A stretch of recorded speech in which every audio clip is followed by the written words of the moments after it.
Praise the Lord, brothers and sisters. Subscribe my YouTube channel. Click bell button for more videos. Thank you. May God bless you.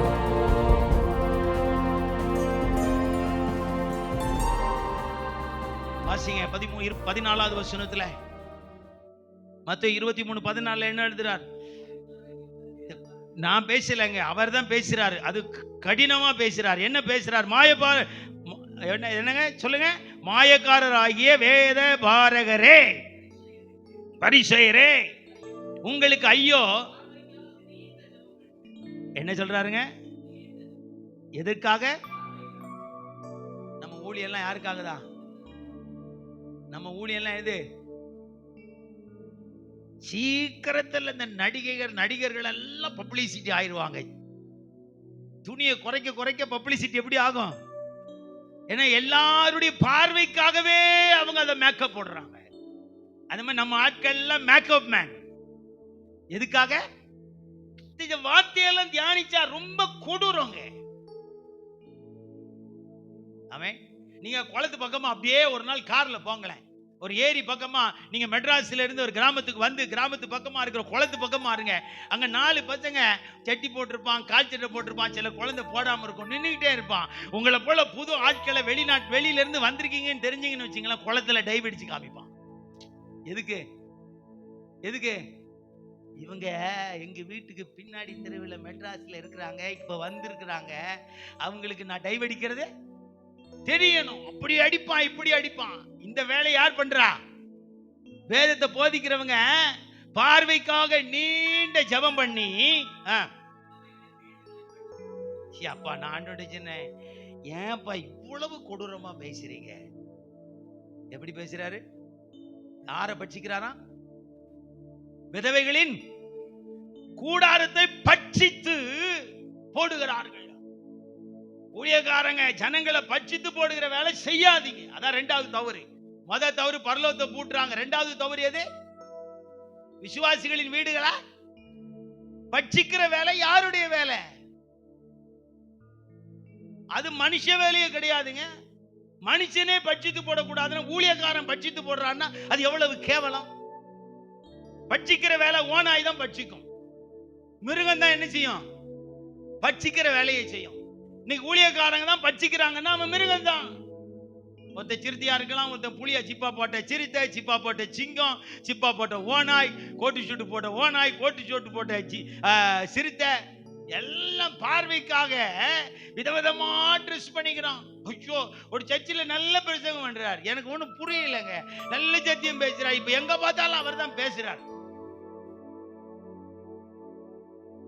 20 அடி ஸ்டேஜுக்கு 2 AC அவருக்கு. எதுக்குல? உங்க அம்மா வயிற்றுல இருந்து வரும்போது ஏசிலே வந்த? நீ பிறந்த உடனே ஏசியில படுத்த?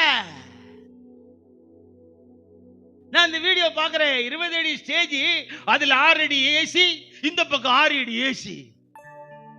என்னடா இது? நான் எனக்கு ஆச்சரியம். இவ்வளவு சத்தியம் பேசுறாரு, எங்க பார்த்தாலும் அவரை தான் கூப்பிட்டு ஊழியர் மீட்டிங்கா, கன்வென்ஷன், ஆண்டு விழா, எல்லா கழுதையிலும் வந்து அவர் தான் பேசுறாரு. நல்லா பேசுறாரு, நல்ல விதமா தான் சத்தியம் சொல்றாரு. ஆனா அவருடைய சர்ச்சும், அவர் நிக்கிற ஸ்டைலும், அவருடைய அனுபவிக்கிற சுகபோகத்தை பார்க்கும் போது மற்றவங்களை பட்சித்து நீ அனுபவிக்க வேண்டிய அவசியம் இல்லை.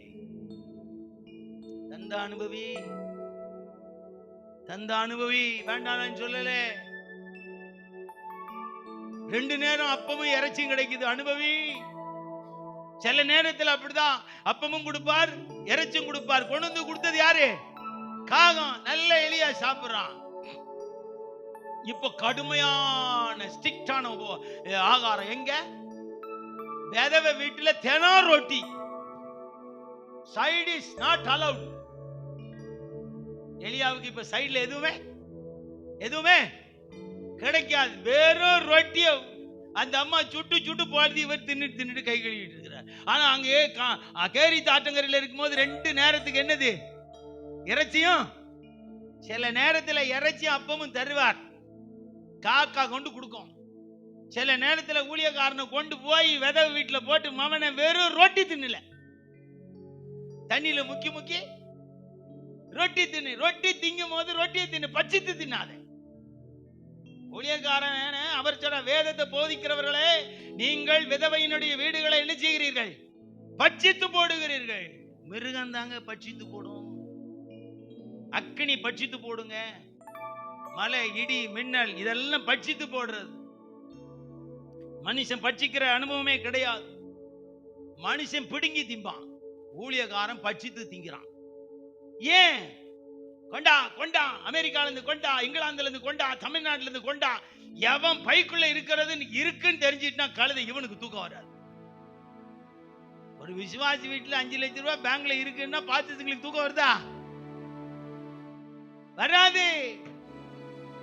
100 பவுன் நகையை லாக்கர்ல வச்சிருக்கிற, என்ன ஆகுமோ தோத்திரம் வித்து கொண்டா சர்ச்சை கட்டுற. எதுக்குல? பட்சித்து போடுகிற குணம். நான் சொல்லலைங்க, இவர்தான் சொல்லி வச்சிருக்கிறார். விதவையின் வீடுகளை வேத பாரகர்கள் பட்சித்து போடுகிறார்கள். பட்சிக்கிற வேலை செய்யாதீங்க. யாரையும் புடுங்கி திங்காதீங்க, யாரையும் பட்சித்து போடாதீங்க. தேவனை வச்சு பிடுங்காத, தேவனை வச்சு பட்சிக்காத, தேவன் ஊழியத்தை வச்சு பட்சிக்காத, பிக்காத. தந்தா வாங்கு, ஊழியம் செய். தரலையா நல்லா இருங்க, கர்த்தர் உங்களை ஆசீர்வதிப்பான்னு ஜனங்களை சொல்லுங்க, கர்த்தர் கொண்டு தர வைப்பார். இந்த பட்சித்து போடுற குணம் வேதத்தை போதிக்கிறவங்க கிட்ட இருக்கிறதா எழுதி வச்சிருக்கிறாருங்க. அழகா எழுதுறார். 24ஆம் வசனம் எழுதுறார். என்ன எழுதுறார்? மத்தேயு 23:24. குருடரான வழிகாட்டிகளை, எது நல்ல வாசிங்க. குருடரான வழிகாட்டிகளே, கொசு இல்லாதபடி என்ன கட்டிங்க? வடி கட்டுறீங்க. எது இல்லாம? கொசு இல்லாதபடி. உங்ககிட்ட இருக்கிற அரிப்பு எப்படி இருக்கா? அந்த அரிப்பு வாட்டக்குள்ள என்ன போயிடாது? ஒரு கொசு கூட போகாதபடி ஒரு அரிப்பு கையில வச்சிருக்கிறீங்க. ஆனா உங்க செயல் எப்படி இருக்கு? ஒட்டகத்தை விழுங்குகிறவர்களா இருக்கு. ஐயா, ஒரு கொசு வாய்க்குள்ள போயிடக்கூடாது. ஆனா ஒட்டகத்தை முழுங்கிருந்தானா. அவன் பட்சிக்கிற குணத்தை எவ்வளவு அழகா எழுதி வச்சிருக்கிறாரு பாருங்க. ஊழியக்காரங்க யாரையுமே பட்சிக்க வேண்டாங்க, யார்ட்டையும் பிடுங்கி திங்க வேண்டாம். லாய்க்கா பேச பழகிட்டான். கர்த்தருக்கு கொடு, ஊழியத்துக்கு கொடு. அல்லேலூயா. ஆத்துமாதான் இது வேணாங்க. தந்தா கொடு, தராட்டா விட்டுரு. கர்த்தர் பார்த்துக்குவார். கர்த்தருக்கு இல்லாத அக்கறை உனக்கு என்ன வந்துட்டு? பட்சித்து போட்டுதான் சிலதை செய்யணுமா? நீங்க பட்சித்து போடுற வேலை செய்ய வேண்டிய அவசியம் இல்லைங்க. வேத பாரகருடைய வேலையே அவங்க வேதத்தை போதித்து போதித்து பட்சித்து போடுகிறாங்க. ஏன்? பட்சிக்கிற குணம் நமக்கு வேண்டாங்க. இல்லையா? அழுவுங்க. நாங்கெல்லாம் ஒவ்வொரு நாளும் வாழ்றதுக்கு, கர்த்தரோடு நெருங்கிறதுக்கு நாங்க எடுக்கிற பிரயாசங்க எங்களுக்கு தெரியும். யாரையும் பட்சித்து போட, யாரையும் பிடுங்க எங்களுக்கு மனம் கிடையாது. வேண்டாம், பட்சிக்கவும் வேண்டாம், பிடுங்கவும் வேண்டாம். தந்தா சாப்பிடுறோம், இல்லைன்னா தோத்திரம் பண்ணிட்டு இருக்கோம். அல்லேலூயா. இல்லைன்னா நீ தரலன்னு சொல்லி நான் ஆண்டோட சொல்லுவேன். நீ எப்ப தரலையோ தரலன்னு சொல்லிடுவேன். நீ எப்ப தரீரோ, நீ என்ன செய்கிறீரோ அதை அப்படியே சொல்ல வேண்டிய கட்டாயத்துக்கு என்ன கொண்டு போயிடாதீங்க. அந்த மாதிரி முடிவு எடுத்தது யாரு? சாத்ராக் மேஷாக் ஆபேத்நேகோ சொன்னாங்க. சில நேரத்துல விடுவிப்பாரு, சில நேரத்துல அவர் 2 குணமும் எங்களுக்கு. அதனாலதான் சொன்னான், விடுவிச்சாலும் சரி விடுவிக்காட்டாலும் சரி எங்களுக்கு அவர் போதுன்னு சொன்னான். அந்த மாதிரி ஒரு முட்டுச்சந்தில போய் என்ன நிறுத்திடாதீங்கப்பா. உமா 2 விதமா என்னால பிரசங்கிக்க முடியாது, ஒரே விதமா பிரசங்கிக்கிறது. ஆமென் ஆமென். காப்பாத்தினாலும் காப்பாத்துவார், கைவிட்டாலும். இந்த 2ஐயும் பிரசங்கம் பண்ண வச்சிடாதீங்க. உம்மை பத்தி கரெக்டா சொல்றதுக்கு எனக்கு உதவி செய்யுங்க. அப்படிதான் நான் தினமும் போராடி வாழ்றாங்க. நீ நிறைய பாஸ்டர்ஸ்ங்க வேதத்தை போதிக்கிறவங்க பட்சிக்கிறாங்க. வேண்டாம். பட்சிக்கிற குணம், பட்சிக்கிற தவறான வாழ்க்கை நம்ம வாழ வேண்டிய அவசியம். ஒரு விசுவாசி எழுது, பாஸ்டர் எங்க பாஸ்டர் வீட்டுல சமைச்சு 6 மாசம் ஆச்சு. அவங்க யாரோ ஒருத்தர் போன்ல வர்றாங்க, பேசுறாங்க. என்ன ஆச்சு? ஏன் அப்படி சொல்றீங்க? 6 மாசமும் ஹோட்டல்ல தான் குடும்பமா சாப்பிடுறாங்க. ஏன்? காணிக்க அவ்வளவு பாஸ்டர், எங்க சபை பாஸ்டருக்கு மாசம் 8 இருந்து 10 லட்சம் ரூபாய் காணிக்க வருது. என்ன பண்ணுவாங்க? பில்டிங் ஃபண்ட் வேற, காணிக்க வேற, தசமம் வேற. இந்தியன் பேங்க்ல அக்கவுண்ட் வச்சிருக்காங்க. 8 ல இருந்து 10 லட்சம் ரூபாய் மாசம் மாசம் டெபாசிட் பண்ணிட்டு இருக்காங்க. காலையில் 8 மணிக்கு ஃபுல் டிஃபன் கடையில வாங்கி சாப்பிடுறாங்க. மதியானம் லஞ்ச் ஃபுல்லா கடை தான், நைட்டு டின்னர் கடை தான். எங்களால அந்த சர்ச்சுக்குள்ள இருக்க முடியல பாஸ்டர்ன்றாங்க. இன்னொருத்தரை பட்சித்து நீங்க அப்படி வாழணும்ன்ற என்ன நிலைமை? வேண்டாங்க. கர்த்தருக்கு முன்பதாக தெளிவா உங்களுக்கு சொல்றேன், வேதத்தை போதிக்கிற நீங்க பிறரை பட்சிக்கிற ஓனாய் வேலை செய்ய வேண்டிய அவசியம் தர்றாங்களா விட்டுருங்க, தரலையா விட்டுருங்க. கத்துட்டு சொல்லுங்க, ஏன் இவங்க தரல நீங்க கொஞ்சம் கேட்க கூடாதா? யார்கிட்ட? ஏன் ஆண்டுட்டு சொல்லுங்க, இந்த விசுவாசிக்கு அவ்வளவு உயிர் கொடுத்துருக்க, அவங்க தரமாட்டேங்கிறாங்க, நீங்க கொஞ்சம் வாங்கி தந்தா நல்லா இருக்கும், ஏன் வாங்கி தர மாட்டேங்கிறீங்க? எனக்கும் உமக்கு என்ன பிரச்சனை? அவர்கிட்ட கேளுங்க. நான் அப்படிதாங்க கேட்கிறேன். யாரையும் போய் பட்சிக்கிறது இல்லை, யாரையும் பிடுங்கிறது இல்லை. இந்த காலையில ஒருத்தர் கன்வென்ஷனுக்கு போன மாசம் கூப்பிட்டா அவர் கார்ல வர்றதுக்கு 10,000 கொடுக்கணுமா, திரும்ப போகிறதுக்கு 10,000 கொடுக்கணுமா? எதுக்கு? யாரு? அவர் கன்வென்ஷன் பேச வரும்போது எவ்வளவு கொடுக்கணுமா? கார்ல வர்றதுக்கு 10,000 கொடுக்கணுமா? திரும்ப போகும்போது கார் செலவு எவ்வளவு கொடுக்கணுமா? 10,000. இது ஃபர்ஸ்ட் எஸ்டிமேட். அடுத்தது ஆஃபரிங். அது மாத்திரம் மூணாவது இவர் டிரைவர் தங்குறதுக்கு லாட்ஜிங். ஆக மொத்தம் இவர் சர்ச்சுக்கு 3 நாள் கன்வென்ஷன் பேச வந்தா 1 லட்சம் ரூபாய் செலவு பண்ணணும். ஆளினால் அழகுராஜா விடுங்கிறான், பட்சிக்கிறான். அது ஒரு கிராமத்து சர்ச்சி. அது ஒரு அவர் என்னமோ கஷ்டப்பட்டு சர்ச்சு கிட்டி கட்டணும் அப்படின்னு பிரயாசப்பட்டு என்னமோ பண்ணிட்டு இருக்கிறாரு. சர்ச்சு ஆண்டு விழா வருது, 2 வருஷத்துக்கு முன்னாடி புக் பண்றாரு. இப்ப கன்ஃபார்ம் பண்ணும் போது இதெல்லாம் எஸ்டிமேட் போடுறான். இதுக்கடா பட்சிக்கிற ஓனாய்?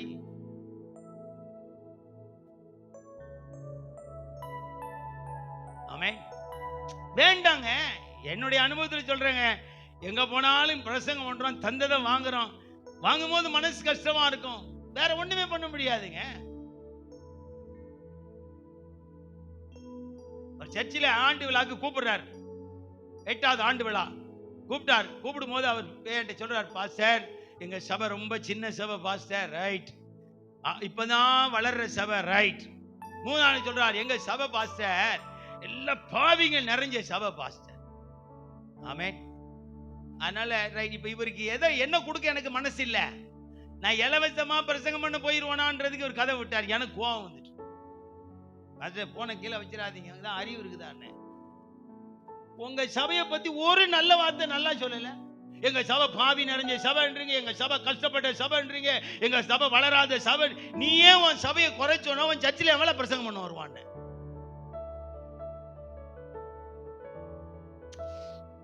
எனக்கு ஒரு 5,000 ரூபாய் கொடுக்கறதுக்கு நீ தேவையில்லாத கதையெல்லாம் சொல்ற. என் பிள்ளைக்கு கல்யாணம் ஆயிட்டு உனக்கு தர மாட்டேன். உன் பிள்ளை எவ்வளவு கேட்டான்? என்னமோ பொண்ணு பார்க்க போன மாதிரி அவன் சொல்றான். கூப்பிடும் போதே சொல்றான், எங்க சபை ரொம்ப கஷ்டப்பட்ட சபை பாஸ்டர். ஆமென். சொந்த வீடு சொந்த சர்ச்சில் உட்காந்துக்கிட்டு கதை விடுறான். எங்க சபை ரொம்ப கஷ்டப்பட்ட சபை பாஸ்டர், காணிக்கே தர மாட்டாங்க பாஸ்டர், எங்க சபை ரொம்ப பாவி நிறைஞ்ச சபை, வளராத சபை. என்ன அர்த்தத்துல நீங்க எல்லாம் கன்வென்ஷனுக்கு ஆள் புக் பண்றீங்கன்னு தெரியல. ஆனா பட்சிக்கிறவனுக்கு கொடுப்பீங்க. அல்லேலூயா. பட்சிக்கிறவன் புடுங்கிறவன் நிறைய இருக்கும், அவனுக்கெல்லாம் அள்ளி கொடுப்பான். கார் ஸ்டேஷன் வரைக்கும் நிற்கும் பட்சிக்கிறவனை கூப்பிடுறது. அல்லேலூயா. உன்னை போஷிக்கிறவனை கர்த்தர் அனுப்பும் போது நீங்க என்ன சொல்றீங்க தெரியுமா? விதவை மாதிரி எங்க வீட்டுல ஒண்ணு இல்ல. எலியா போஷிக்கிறவனே வந்து நிக்கிறாங்க. பரதேசி வேஷத்துல எலியா வந்து நிக்கிறார். அந்த அம்மா சொல்லுது, இன்னைக்கு இருக்கிற பாஸ்டர் மாதிரி சில பார்த்து சொல்லுவாங்க, எங்க கிட்ட ஒண்ணுமே இல்ல பாஸ்டர், ரொம்ப கஷ்டப்படுறோம், 2 அப்பம் இருக்கு, நானும் பிள்ளையும் சுட்டி சாப்பிட்டுட்டு சாக போறோம். எலியா சொன்னா, நீ செத்தான இருந்தான முதல்ல எனக்கு போட்டுவா, நான் அப்படி மாறலாம்னு நினைக்கிறேன். இந்த ஒரு கன்வென்ஷனுக்கு ஒரு ஆளை கூப்பிட்டீங்கன்னா, நல்ல ஜெபம் பண்ணி ஒரு ஆளை கூப்பிட்டு இந்த மனுஷனுக்கு கொடுக்க வேண்டிய கனத்தை கொடுத்து நல்லா கவனிச்சு சபையில வேத வசனத்தை வாங்குங்க. அவன் போனாலும் விதைச்ச வேத வசனம் அங்க நிற்கும், அது உங்களை போஷிக்கும். சும்மா காசு கொடுக்கறதுக்கு, காணிக்க கொடுக்கறதுக்கு யோசித்து ஊர்லாம் விட்ட கதையெல்லாம் விடுறது வேண்டாம். உங்க ஊழியத்தை நீங்க முதல்ல கனம் பண்ணுங்க. நீங்க உங்க ஊழியத்தை முதல்ல மதிங்க. எங்க ஜனங்க நல்ல ஜனங்க, எங்க சபை நல்ல சபை. ஒரு சர்ச்சில் பிரசங்கம் பண்ண கூப்பிட்டாருங்க, ரொம்ப சந்தோஷம், நல்ல மனிதர் அப்படின்னு நான் சொல்ல மாட்டேன். சொன்ன வார்த்தை, உங்களுடைய பிரசங்கத்தை கேட்டேன், ரைட். எங்க சர்ச்சுக்கு நீங்க வரணும், ரைட். சின்ன சர்ச்சு தான், ரைட். கடைசி நாளாவது ஒரு வார்த்தை சொன்னாரு, நீங்க நினைக்கிற மாதிரி ஸ்ட்ராங்கான விசுவாசிகளா உருவாக்குறதுக்கு இப்பதான் அவங்களை படிப்பிச்சுக்கிட்டு இருக்கிறேன். அதனால நீங்க அவங்களுக்கு ஏத்த மாதிரி தேவ சத்தத்தை சொல்லணும் அப்படின்னாரு. எனக்கு ரொம்ப சந்தோஷமா இருந்தது. என் ஜனங்க வளரணும் பாஸ்டர், என் ஜனங்க விருத்தி அடையணும், என் ஜனங்க கர்த்தருக்குள் நெருங்கணும், பரலோகம் போகணும், அவங்க கர்த்தரோடு வளர்க்குற மாதிரி நீங்க பேசணும் பாஸ்டர் அப்படின்னு கூப்பிட்டாரு. எனக்கு உண்மையாகவே இந்த சத்தம் காதுக்கு எப்படி இருந்தது, இனிமையா. தயவு செய்து சொல்றேன், ஊழிய பாதையில எந்த காரியத்தையும் சொல்லி ஜனங்களை ஏமாத்தி பட்சித்து போட வேண்டிய அவசியம். நேற்று ஒரு விசுவாசி முந்தானத்து மத்தியானம் என் தூக்கத்தை கெடுக்கிறக்கே போன் வரும். தினம் கரெக்டா 2:30 to 3:30 2 போன் வந்துடும், தூக்கம் போயிடும். தூங்குறதே அவ்வளவுதான். நைட்டு 4 மணி நேரம் தூங்குவேன், பகல்ல 1 மணி நேரம் தூங்குவேன். இந்த 1 மணி நேரம் தூக்கத்தை இப்ப விட்டாச்சு, அந்த மாதிரி ஆயிப்போச்சு. முந்தானத்து ஒருத்தர் போன் பண்றாரு, பாச்சாரு ஒரு சந்தேகம். யாரு நீங்க? நான் இந்த மாதிரி ஒரு எளிமையான ஒரு மனிதன், எனக்கு படிப்பறிவு கிடையாது பாஸ்டர், வேதம் வாசிக்க தெரியாது, எனக்கு எழுத படிக்க தெரியாதனால எனக்கு ஒண்ணுமே புரியாது, ஒரு சின்ன சந்தேகம் உங்ககிட்ட சொல்றேன், எனக்கு அதை சொல்லுங்க. நான் என்னன்னு கேட்டேன். எங்க சர்ச்சில் ஆண்டு விழா பாஸ்டர், எல்லா குடும்பத்துக்கும் ஒவ்வொரு தொகையை எங்க பாஸ்டர் சொன்னார், நாங்கெல்லாம் கொடுத்துட்டோம்.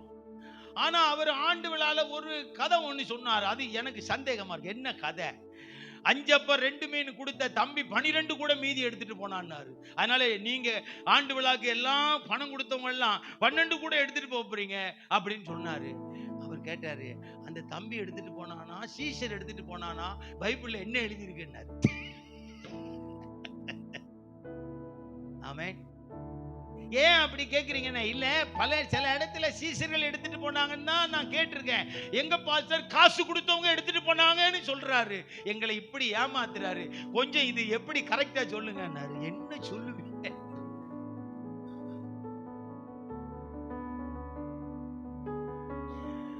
உங்களுக்கு ஏதோ தேவைன்றதுக்காக மத்தவங்களை பார்த்து நீங்க ரொம்ப அழகா இருக்கிறீங்க, ரொம்ப கவர்ச்சியா இருக்கிறீங்க, உங்களை பார்த்தாலே எனக்கு ஒரு மாதிரி இருக்கு.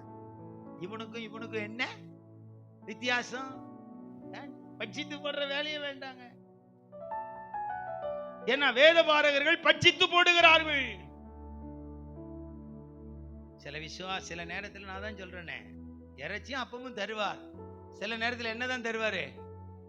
வெறும் ரொட்டி தான் அந்த விதவை சுட்டு போடும், சைடிஸ் ஒண்ணுமே இருக்காது. சில நேரத்தில் கர்த்தர் அப்படி நடத்துவார், இப்படி நடத்துவார். கிடைக்காத பொழுது இன்னொருத்தருடைய கழுத்தை நாம பட்சிக்க வேண்டிய அவசியம். கர்த்தர் தர்றதை சாப்பிடுங்க, கர்த்தருக்காக வாழுங்க, கர்த்தரையே நோக்கி பாருங்க. நீங்க உண்மையான வேதத்தை போதிக்கிறவங்களா தேவனுக்கு அடையாளம் காட்டுங்க. நீங்க முதல் தவறு பரலோகத்தை பூட்டி போடாதீங்க. 2வது தவறு யாரையும் பட்சித்து போடாதீங்க. யாரையும் பட்சிக்கிற உரிமை உங்களுக்கு கிடையாது. அது மிருகம் தான் பட்சிக்கும், ஓநாய் தான் பட்சிக்கும், சிங்கம் தான் பட்சிக்கும், கரடி தான் பட்சிக்கும், சிறுத்தை தான் பட்சிக்கும், நாய் தான் பட்சித்து போடும், கழுகு தான் பட்சித்து போடும். பட்சித்து போடுகிற மனுஷ குணமே கிடையாது. ஆனா வேத பாரகர்களை பார்த்து சொல்றார், நீங்கள் விதவைகளின் வீடுகளை பட்சித்து போடுகிறீர்கள். கேட்டா கர்த்தருக்கு வேணும், ஊழியம் வேணும், ஆத்துமாதாயம் பண்ணணும், ஜப முகாம் நடத்தணும். பட்சித்து போடுற வேலைலாம் சொல்லுங்க. இதெல்லாம் சபையில சொல்ல வேண்டியது. நாங்க இப்படி ஒரு மீட்டிங் நடத்துறோம், பணம் தேவை தாங்க, கர்த்தருக்காக ஏதாவது செய்வோம்னு சொல்லுங்க. அல்லேலூயா. அறிவிப்போட உங்க வேலைய விட்டுருங்க. தந்தா வாங்குங்க, சந்தோஷமா நடத்துங்க. தரலன்னா ஆண்டவருடைய சமூகத்துல கேளுங்க. இத்தனை விசுவாசி தந்திருக்கிறீங்க, ஒன்னும் தர மாட்டேங்குது, கொஞ்சம் அழுத்தம் கொடுத்தா தரும்னு சொல்லுங்க. அல்லேலூயா. என்ன கொடுத்தா? அழுத்தம் யாரு கொடுக்கணும்? தேவன் கொடுக்கணும். நீங்களே அழுத்தம் கொடுத்து கரும்பு சாறு அப்படியே சக்கையா புளியறது போல புளிஞ்சி கன்வென்ஷன் மூலியமா இந்த விசுவாசி பக்கத்து சர்ச்சில் வந்துடும். அந்த விஷயம் நிறைய உண்மையா சொல்றேங்க. நீங்க என்ன நினைக்கிறீங்கன்னு தெரியல. ஒவ்வொரு நாளும் வர்ற போன்லாம் பார்த்தா ஒரு விசுவாசி கூட நல்ல ரிசல்ட் சொல்ல மாட்டேங்கிறாங்க. ஏன்னு எனக்கு தெரியல. யார் ஃபோன் பண்ணாலும் பாஸ்டர் எங்க பாஸ் இப்படி இருக்கிறார், கொஞ்சம் ஜெபம் பண்ணுங்க. எங்க பாஸ்டமா எப்படி இருக்கிறோம், கொஞ்சம் ஜெபம் பண்ணுங்க. ஒரு விசுவாசி சொல்லுது, எங்க பாஸ்டர் அவங்க மனைவி செத்து 25 வருஷம் பெண்களை கூப்பிட்டுட்டு தான் வீடு விசிங்க போவாரு. 5 பெண்களை கூப்பிட்டுட்டு சும்மா ஒரு நாள் போனதில்லை. இவரை எப்படி திருத்துறதுன்றாங்க. எனக்கு ஒண்ணுமே புரியல. இதெல்லாம் ஏன் கவனிக்கிறீங்க? அந்த அம்மா இருக்கும்போது ஒரு நாள் கூட கூட்டு போல, அந்த அம்மா செத்தவரை கூட்டு போறாரு. சிஸ்டர் பிரதர், நீங்க ஊழியத்துக்கு போனீங்களா, சர்ச்சுக்கு போனீங்களா, வாங்க. பார்த்தா நாங்க அப்படிதான் இருந்தா. இப்ப இவங்க பண்ற அட்டூழியம் பெருசா ஆகி போச்சு. விசுவாசி எப்படிலாம் கவனிக்கிறாங்க பாருங்க. அப்ப நீங்க எப்படி பட்சிக்கிறீங்கன்றது அவங்களுக்கு நல்லா தெரியுது. ஆனா 25 வருஷம் விசுவாசியா சர்ச்சுக்குள்ள உட்கார்ந்துருக்கு. நான் சொன்னேன், நீங்களும் பரலோகத்துக்கு போக மாட்டீங்க போல இருக்கு, பாஸ்டர் போக மாட்டார் போல இருக்கு. அவர் அப்பவே பூட்டிட்டாரு. அவர் பரலோகத்தை அப்பவே பூட்டிட்டு தான் இருந்தாரு. நாங்க அதான் சொன்னேன், நீங்க பூட்டினாரு தெரிஞ்சது இல்ல, வெளியே வந்துட வேண்டியதானே. அதுக்குதான் உங்ககிட்ட கேட்கிறேன், எந்த சர்ச்சுக்கு போலாம் நீங்க சொன்னீங்கன்னா நாங்க போயிடுவோம். ஊழியன்னா என்னன்னே தெரியாதுங்க. ஒரு சிஎஸ்சி காரனுக்கு, சிஎஸ்சி நிர்வாகத்துக்கு, ஆர்சி நிர்வாகத்துக்கு தெரிகிற அந்த ஞானம் பெந்தேகோஸ்து ஊழியக்காரங்க கிட்ட தெரியாதுங்க. புடுங்கணும், பட்சிக்கணும், சாதிக்கணும். எதையோ நீ சாதிச்சு வச்சுட்டு போயிடுவான். அங்க உட்கார ஆளே வராது. இப்ப ஆண்டவரே வேதனைப்படுறாரு. அவன் பெரிய பெரிய சர்ச்சை கட்டுறான்டான்னு கொஞ்ச நாள்ல எல்லாத்தையும் காலி பண்ண போறேன், ஜனங்கள் எல்லாம் எப்படியா காலி பண்ண போறாராம். அது எங்க கொண்டு போக போறாருன்னு எனக்கு தெரியல. நான் ஒரு காத்து அனுப்ப போறேன், அது நிறைய பேரை கொண்டு போயிடும். அப்ப நிறைய சபை காலி ஆகும், நிறைய கூடாரம் காலி ஆகும்ன்றாரு. எதுக்கு சொல்றாரு எனக்கு ஒண்ணும் புரியல. இப்ப போற இடத்துல எல்லாம் கூடாரம் நினைச்சுது. நிறைய சர்ச்சில் எண்ணிக்கை குறையுது. எங்க போறாங்கன்னே தெரியல. சாகுறாங்களா, என்ன பண்றாங்க அப்படின்னு கேட்டா அது ஒரே ஒரு சின்ன துளி ரிசல்ட் கிடைக்குது. எல்லாரும் ஆன்லைன்ல உட்காந்து ஆராதிக்க பழகிட்டான். எங்க எங்க ஒரு அம்மா சொல்றாங்க, சர்ச்சுக்கு போய் ஒரு வருஷம் ஆச்சு பாஸ்டர். என்ன சொல்றீங்க? ஆனா ஆன்லைன்ல நான் உட்காந்துருவேன் பாஸ்டர். ஏதோ ஒண்ணு எனக்கு எப்போ முழிக்கிறனோ அப்போ ஆன்லைன்ல போடுவேன். எந்த சர்ச்சு வருதோ அந்த சர்ச்சு ஆராதனையில உட்காந்துருவேன். இப்ப அப்படி இருந்தேன். இப்ப என் புருஷனும் என் கூட வந்துட்டாரு. நாங்க 2 பேரும் ஆன்லைன் விசுவாசி. செத்தா எங்க இப்ப யாரு பாஸ்டர் அடக்கம் பண்றா? எங்க வாழ்றோமோ அந்தந்த இடத்துல தான் அடக்கம் பண்றாங்க. யாராவது ஒருத்தர் அடக்கம் பண்ணுவாங்க. அந்த கவலை எல்லாம் இப்ப இல்ல பாஸ்டர். அந்த கவலை எல்லாம் இப்ப இல்ல. இப்ப அடக்கம் பண்றதுக்குன்னு சில பாஸ்டர்ஸ் இருக்காங்க. 1000 ரூபாய் கொடுத்து அவங்க அடக்கம் பண்ணிட்டு போயிடும். சர்ச்சு பாஸ்டர் தான் அடக்கம் பண்ணணும்னு இல்ல. அங்க ஒருத்தர் செத்துட்டாங்க, அடக்கம் பண்றதுக்கு ஆள் இல்ல. ஒரு பாஸ்டர் கூப்பிட்டு, பாஸ்டர் ஒரு ஆளை ஏற்பாடு பண்ணி ஒரு 3000 ரூபாய் கொடுத்துருங்க, அவர் அடக்கம் பண்ணிடுவார். வந்தாரு, பாட்டு பாடினார், பத்தகம் பண்ணாரு, டாக்டர் சர்டிஃபிகேட் இருக்கா, செத்தது ரைட். கிராம நிர்வாகிட்ட கையெழுத்து வாங்கிக்கலாம், ரைட். புளிய தோணுங்க, நான் ஜெபம் பண்ணி அடக்கம் பண்றேன். ஆமே, அடக்கம் பண்ணியாச்சு. இப்ப எதை வச்சு நீங்க ஒண்ணும் பண்ண முடியாது. ஏன்னா ஜனங்கள் எல்லாம் இப்போ கூடாரத்தை விட்டு விலகி போயிட்டு இருக்கிறாங்க. ஊழியங்கள்லாம் இனி என்ன ஆக போகுதுன்னு தெரியல. ஏன்னா ஆண்டவர் சொல்றார், என்னுடைய வேதத்தை போதிக்கிறவர்கள் என் ஜனங்களை பட்சித்து போடுகிறார்கள். 3வது வாசி.